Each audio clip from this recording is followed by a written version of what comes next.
J.K. Rowling's Harry Potter and the Chamber of Secrets, Chapter 5, The Whomping Willow. Harry விரும்பின மாதிரியே summer holidays ரொம்ப சீக்கிரமே முடிவுக்கு வந்தது.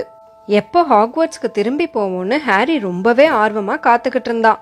அதே சமயம் தன்னோட வாழ்க்கையிலேயே ரொம்ப சந்தோஷமான நாட்கள் எதுன்னா பரோல தங்கி இருந்த இந்த ஒரு மாசம்தான்னு ஹாரிக்கு தோணுச்சு. டர்ஸ்லிஸ பத்தின யோசனை வந்தப்பெல்லாம் ரானை பார்த்து பொறாமப்படாம இருக்க ரொம்பவே சிரமமா இருந்தது. அடுத்த முறை பிரைவேட் டிரைவ் திரும்பி போறப்போ தனக்கு கிடைக்க போற வரவேற்பு எப்படி இருக்குமோன்னு அவன் யோசிச்சான். பரோல அவங்களோட கடைசி ஈவினிங் மிஸ்ஸஸ் வீஸ்லி ரொம்ப ஆடம்பரமான டின்னர் ரெடி பண்ணி இருந்தாங்க. அத்தனையும் ஹாரி விரும்பி சாப்பிடக்கூடிய பதார்த்தங்களாவே. ஃபைனல் டச்சா பார்த்ததுமே நான் ஊறக்கூடிய ட்ரீக்கல் புட்டிங். ஃப்ரெட்டும் ஜார்ஜும் ஃபெலிபஸ்டர் ஃபயர் ஒர்க்ஸாலேயே அந்த அந்தி நேரத்தை அலங்கரிச்சிருந்தாங்க. கிட்டத்தட்ட அரை மணி நேரத்துக்கு ரெட் அண்ட் ப்ளூ ஸ்டார் சீலிங்ல இருந்து சுவர் வர குதிச்சு ஆட்டம் போட்டபடி மொத்த கிச்சனையும் பிரகாசிக்க வச்சது. கடைசியா last mug of hot chocolate குடிச்சிட்டு பெட்டுக்கு கிளம்பிட்டாங்க.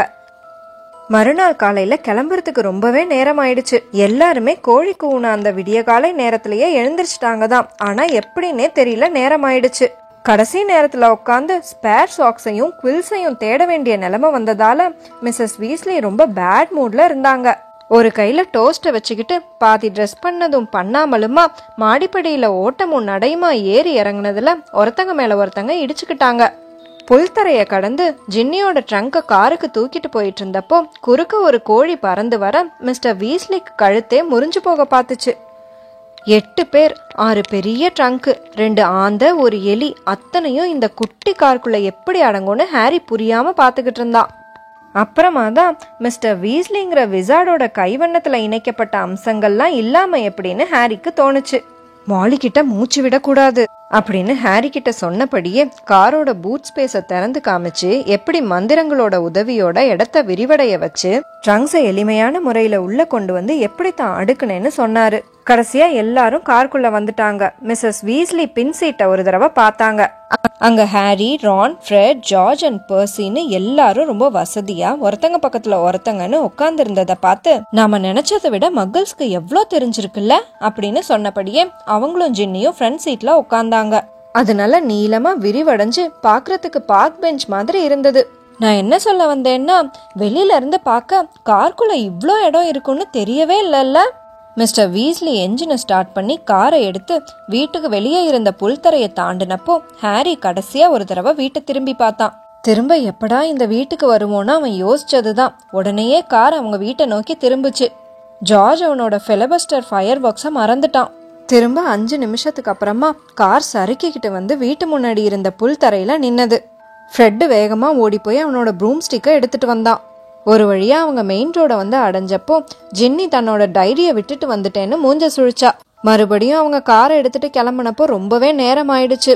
சூழ்நிலையே ரொம்ப பதட்டம் ஆயிடுச்சு. மிஸ்டர் வீஸ்லி வாட்ச் ஒரு தடவை பார்த்துட்டு அப்புறமா தன்னோட மனைவியை ஒரு தடவை திரும்பி பார்த்தாரு. மாலி டியர், வேணா ஆர்த்தர், நம்ம யாரு கண்ணிலையுமே படமாட்டோம். இந்த சின்ன பட்டன் இருக்கு பத்தியா, இதுல நான் இன்விசிபிலிட்டி பூஸ்டர் இன்ஸ்டால் பண்ணிருக்கேன். அப்புறம் நம்ம உயரமா பறக்க ஆரம்பிச்சிடுவோம். மேகங்களுக்கு மேல 10 நிமிஷத்துல போய் சேர்ந்துடலாம். அதை விட ஒரு அறிவான செயல் வேற எதுவுமே இருக்க முடியாது. வேண்டான்னு நான் சொல்லிட்டேன் ஆர்த்தர். அதுவும் இந்த பட்ட பகல்ல. 11 சரியா 1/4 மணி நேரம் இருந்தப்ப அவங்க கிங்ஸ் கிராஸ் ஸ்டேஷனை அடைஞ்சாங்க. மிஸ்டர் வீஸ்லி அவங்களோட ட்ரங்க்ஸ் எல்லாம் வச்சு தள்ளிட்டு போறதுக்கான ட்ராலிஸ் எடுக்கிறதுக்காக ரோட கடந்து வேகமா ஓடினாரு. மற்றவங்க எல்லாம் அவசர அவசரமா ஸ்டேஷனுக்குள்ள போனாங்க. போன வருஷம் ஹாரி இங்க இருந்து தான் ஹாக்வர்ட்ஸ் எக்ஸ்பிரஸ் பிடிச்சான். அதுவும் பிளாட்ஃபார்ம் 9 3/4 கண்டுபிடிக்கிறதுக்குள்ள போதும் ஆகிடுச்சு. அது மக்கள்ஸ் கண்ணுக்கும் தெரியாது. என்ன பண்ணணும்னா பிளாட்ஃபார்ம் 9 10 பிரிக்கக்கூடிய உறுதியான பேரியருக்கு நடுவுல நடந்து போகணும். அது கொஞ்சம் கூட சிரமமா இருக்காது. ஆனா கவனத்துல வச்சுக்க வேண்டிய முக்கியமான விஷயம் என்னன்னா, பேரியருக்குள்ள நுழைஞ்சு சட்டுன்னு காணாம போறது மக்கள்ஸ் கண்ணில் பற்றக்கூடாது. அவ்வளவுதான். பர்சி, நீ முதல்ல போ அப்படின்னு மிஸ்ஸஸ் வீஸ்லி தலைக்கு மேல தொங்கிக்கிட்டு இருந்த கிளாக்க பார்த்தபடியே பதட்டமா சொன்னாங்க. ட்ரெயினை பிடிக்கிறதுக்காக இருந்த நேரம் வெறும் 5 நிமிஷம் தாங்கிறது கிளாக்க பார்த்தப்ப தெரிஞ்சது. அதுக்குள்ள ரொம்ப சர்வசாதாரணமா நடந்து வேற பேரியரை கடந்தாகணும். பர்சி ரொம்ப கம்பீரமா முன்னோக்கி நடந்து மறைஞ்சு போனான். அடுத்து மிஸ்டர் வீஸ்லி போனாரு. அவரை தொடர்ந்து ஃப்ரெட் அண்ட் ஜார்ஜ் கிளம்புனாங்க. நான் ஜின்னியை கூட்டிட்டு கிளம்புறேன், நீங்க 2 பேரும் பின்னாடியே வாங்க அப்படின்னு மிஸ்ஸஸ் வீஸ்லி ஹாரி அண்ட் ரானை பார்த்து சொல்லிட்டு ஜின்னி கைய பிடிச்சிட்டு அங்க இருந்து கிளம்புனாங்க. கண்ணை மூடி திறக்கிறதுக்குள்ள மறைஞ்சு போயிட்டாங்க. இன்னும் 1 நிமிஷம்தான் இருக்கு, நாம 2 பேரும் சேர்ந்தே போயிடலாம் அப்படின்னு ரான் ஹாரி கிட்ட சொன்னான். ஹாரி தன்னோட ட்ரங்க் மேல ஹெட்விக்கோட கூண்டு பத்திரமா உட்காந்துருக்குங்கிறத உறுதிப்படுத்திக்கிட்டு பேரியரை நோக்கி ட்ராலியை தள்ளிக்கிட்டு நடக்க ஆரம்பிச்சான். அவன் ரொம்பவே தன்னம்பிக்கையோட தான் இருந்தான். ஏன்னா ஃப்ளூ பவுடரை உபயோகிக்கிறதுல இருந்த மாதிரி எந்த அசௌகரியமும் இதுல கிடையாதே. 2 பேரும் ட்ராலியோட கைப்பிடியை பிடிச்சுக்கிட்டு முன்பக்கம் லேசா சாஞ்சு கொஞ்சம் கொஞ்சமா வேகத்தை அதிகரிச்சபடியே பேரியரை நோக்கி உத்வேகமா நடக்க ஆரம்பிச்சாங்க. சில அடி தூரம் இருக்கிறப்போ நடை ஓட்டமா மாறுச்சு.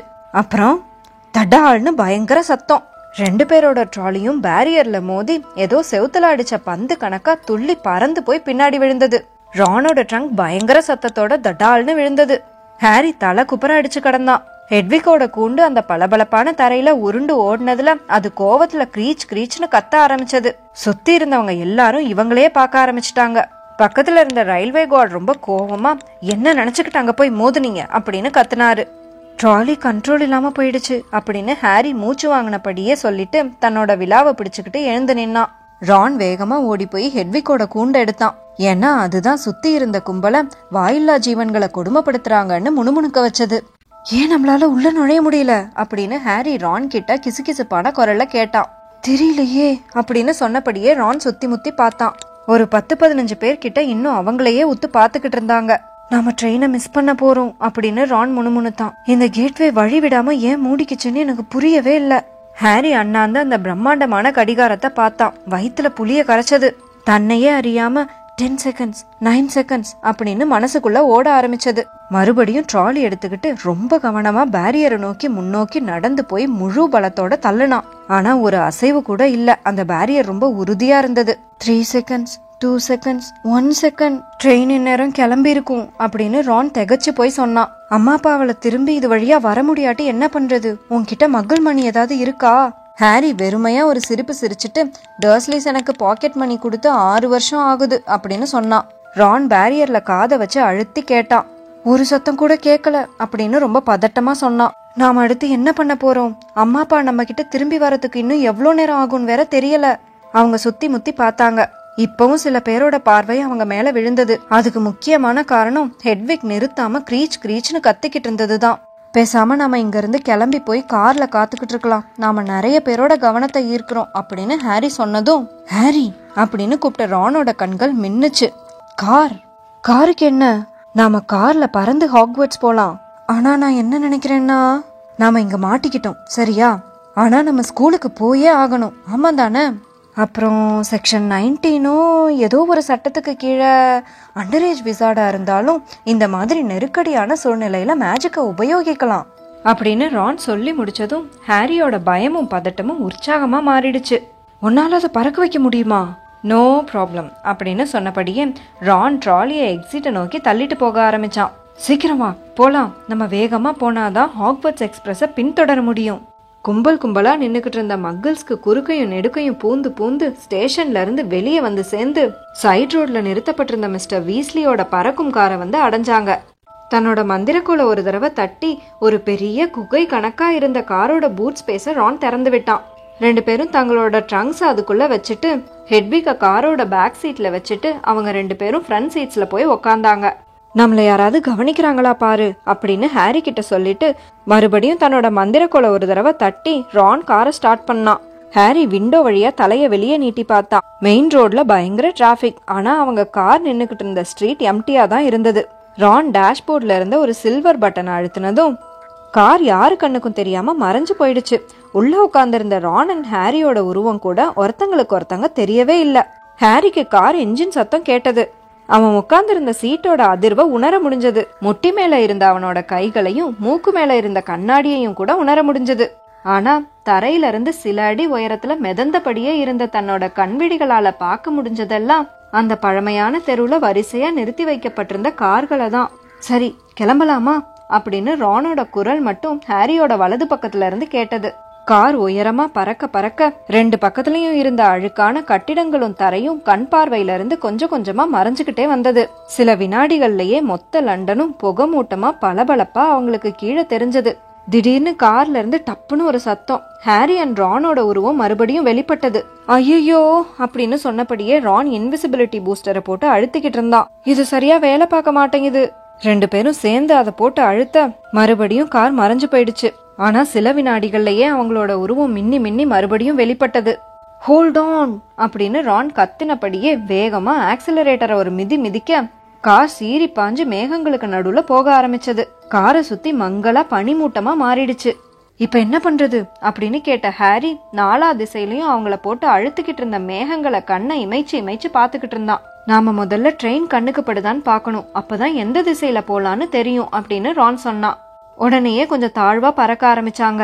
மேகங்களுக்கு கீழாப்புல பறந்தபடியே தரைய நோக்கி சுத்தி முத்தி பார்க்க ஆரம்பிச்சாங்க. என்னால பார்க்க முடியுது அப்படின்னு ஹாரி கத்துனா. அங்க பாரு முன்னாடி கருஞ்சிவப்பு நிற பாம்பை போல ஹாக்வர்ட்ஸ் எக்ஸ்பிரஸ் கோடு போட்ட மாதிரி போய்கிட்டு இருந்தது. வடக்கு திசையில போகணும் அப்படின்னு சொன்னபடியே டேஷ்போர்ட்ல இருந்த காம்பஸை ரான் செக் பண்ணான்.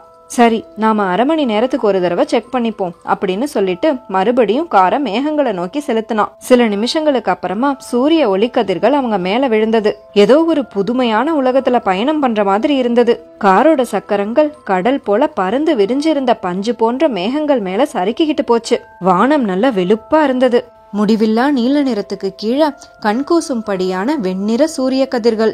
இப்போதைக்கு நம்ம கவலைப்பட வேண்டியதெல்லாம் ஏரோப்ளேன்ஸை பத்தி தான் அப்படின்னு ரான் சொன்னதும் 2 பேரும் ஒருத்தங்களை ஒருத்தங்க பாத்துக்கிட்டாங்க. வெடிச்சு சிதறி சிரிக்க ஆரம்பிச்சுட்டாங்க. ரொம்ப நேரத்துக்கு நிறுத்தவே முடியாம